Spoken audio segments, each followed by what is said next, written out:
Bînerên hêja hûn bi xêr û xweşî hatin malpera filozofyayê. Mala we ava ku hûn me dişopînin û bala xwe didin kar û xebatên me.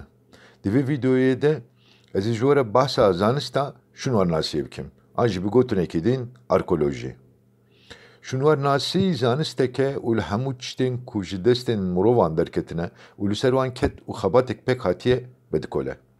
Ji pevgihana peyvên Yevnanî yên arkaîos û logîayê pêk hatiye û ji xwe di wateya vekulandina rabirdûyê de ye.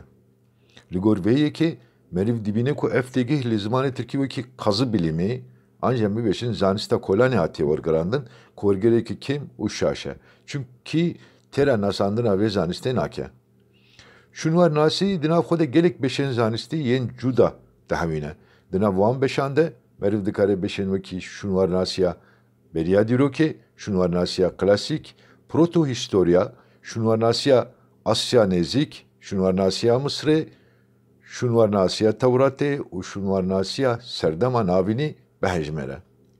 Şûnwarnasî giringiya xwe her didomîne. Çimkî bi saya şûnwarnasiyê zanyar xwe digihînin zanîniyên beriya dîrokanîvîskî û zanîniyên piştî dîrokanîvîskî. Zanistmendên vê zanistê ku wekî şûnwarnas têne nasîn li jêmayên dîrokî vedikolin, ev jêmayên dîrokî dibe ku tişt, halet, amûr, xanî, avahî, dêr, keleh, gor û hewîdin bin û di derheqê jiyana mirovên berê de xwe digihînin zanîniyan. Şûnwarnas aglebî li şûnwaran li jiyangehên berê yên kevin kolanê dikin û jêmayan derdixine holê. Dema bajêr, an jî em bibêjin bajar, bajarok, gund û hewîdîn hildiweşin û nema jiyana mirovî li wan dere tê dîtin, wê demê li ser erdê wan deran hinek bajarên nû ava dibin û yên kevin jî dibin axê de dimînin. Jêmayên berî jî bi demê re dibin gir. Jêmayên berê an jî em bibêjin yên kevin bi zimanê Kurdî wekî şûnwar, an jî em bibêjin jêmageh, gir, bi zimanê Tirkî höyük, bi zimanê Yevnanî magula, bi hinek zimanên Rojhilata Nêzik tel û bi Farsî jî wekî tepe tê gotin. Xerabreşk şûnwar e. Lê hemû wargehên arkeolojîk ne şûnwarin. Şikeft, deşt, piramîd û bajarên antîk jî wargehên lêkolana şûnwarnasiyê ne. Şûnwarnasiya beriya dîrokê li dewrên beriya nivîsê vedikole û ev xebat bi giringiyekê mezin tê birêvebirin. Jêmayên beriya dîrokê yên wekî qir û qaf, perçe û piçikên ceran, amûrên kevirîn, jêmayên xanî û avahiyan û yan jî jêmayên organîk ji bo zanista şûnwarnasî gelekî giring in. Ê başê gelo şûnwarnasî li çi vedikole? Ji hêmayên kevin gelek belgeyên nivîskî xwe gihandin heta roja me ya îroyîn. Lê piraniya wan belgeyan meriv dikare bibêje ku li ser qanûn, baç, rê û rêzikên dîn û gotinên li ser şah û wezîran e.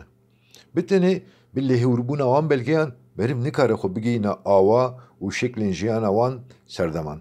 Lê bi saya kolanên arkeolojîk, jêmayên qesran, sarayên kralan, gor û perestgehên wan dertên holê û meriv jiyana wê demê bêtir fêr dibe.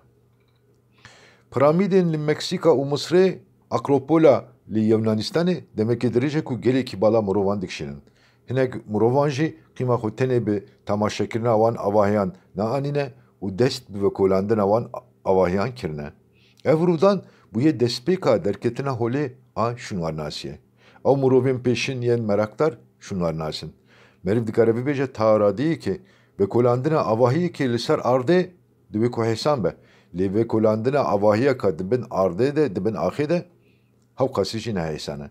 Di destpêkê de pêwîst e avahiyên dibin axê de werin destnîşan kirin. Carna di zêviyekê de dîtina perçeyekî şikestê carekî jî dibe gava yekem a kolandina wê zêviyê. Di roja me de şûnwarnas ji wêneyên ku bi firokeyan têne girtin sûd werdigirin. Şekl û avayê mezinbûna ber û hilberên di zêviyan de jî hinek fikran dide şûnwarnasan. Giringiya destnîşankirina dîrok û serdeman. Ji xebatên şûnwarnasan yek jî destnîşankirina dema jêmayê ye. Divê di destpêkê de pê bizanibin û destnîşan bikin ka ew jêma di kîja serdemê de hatiye çekirin. Hinek cara hebûna belgeyên nivîskî karê şûnwarnasan hêsan dike. Lê dema ku belge tune bin, vê demê destnîşankirina tarîxa vê jêmayê jî gelekî zehmet e. Dewrên beriya dîrokê ku şûnwarnas di dema destnîşankirina dîroka jêmayê de bikar dihînin, cara yekem ji aliyê şûnwarnasekî Danmarkî ve hatiye dabeşandin. Navê Prehistoryayê li dewra beriya dîroka nivîskî kiriye. Di serdema kevirî de ku dewra yekeme mirovan ji kevirên çakmakan çek û amuran çekirine. Çek û amûr dema ku ji tuncê hatine çekirin, ji wê devre re jî serdema bronzî hatiye gotin. Serdema dawî ya ku hesin hatiye bikaranîn jî serdema hesinî ye. Şûnwarnasên hemdem wan sê serdeman jî di nav xwe de wekî dewrên Kurd dabeşandine. Şûnwarnasek dema serdema jêmayekê destnîşan dike jî hê karê wî temam nabe. Çimkî divê ew dîroka wê jî destnîşan bike û bizanibe ka ew jêma di kîja tarîxê de hatiye çekirin. Çimkî di dema bikaranîna keviran de hatiye dîtin ku li herêmekê din bronz jî hatiye bikaranîn.